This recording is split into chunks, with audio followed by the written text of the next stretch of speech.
Mate guarding behaviors appear to be functionally defined because observed instances of mate guarding behaviors vary so much. Jay mentioned rings, veils and clitoridectomies as examples.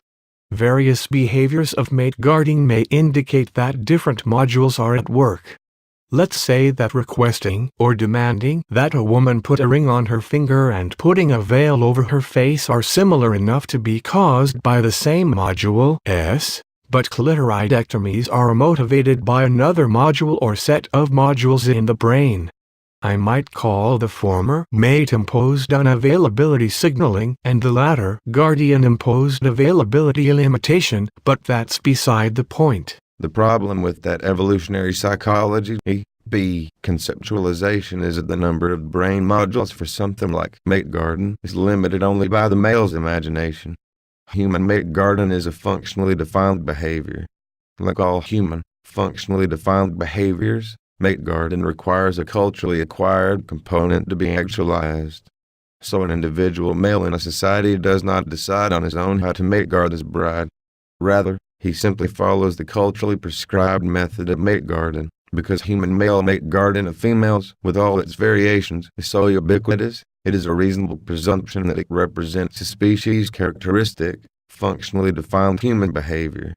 Anytime one finds a species characteristic, functionally defined human behavior, it is always a cultural-specific tactic to acquire a goal or resource that has been identified by strategy and that is thwarted or blocked by species' novel obstacle, meaning an obstacle that was not present for a long enough time in the environment of evolutionary adaptation, for there to be an innate releasing mechanism, by which a stereotyped, structurally invariable behavior, coordinated motor pattern, can solve the problem. Appreciate that the non-human mammals, who mate guard, the mate guarding is characterized by mood-dependent, structurally defined, coordinated motor patterns.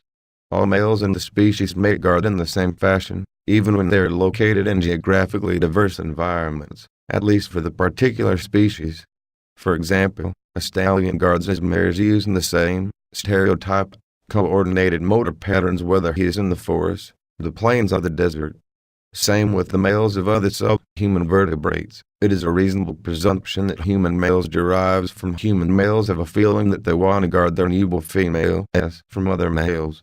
This feeling can be conceptualized as the self-perception of the mood to mate guard, where mood is defined as a specific internal readiness to act. However, because a human female is so intelligent and because she spent time away from her pair-bonded male, she could figure out a way to acquire an extra pair copulation with another, possibly higher status male, if the methods that human males used to mate guarded were as predictable and limited as simple coordinated motor patterns. What works for a stallion and a bull sea lion and a rooster does not work for a human. As a result, human males switch their mate guarding from simple, coordinated motor patterns, which still can be seen in places like bars, especially under the disinhibiting effect of alcohol, when a male punches another male, who he thinks is making a pass at his woman, to the cultural/societal specific tactical execution of strategy, which gets formulated in the prefrontal cortex. Each male in a society does not have to devise his own tactic. He simply uses the tactic that he acquires culturally. Whatever the tactic is, ring on the finger, veil, clitoridectomy, it should be easy to acquire, because the basic strategy, guard one's newborn female's reproductive access, is so concordant with basic, human male nature.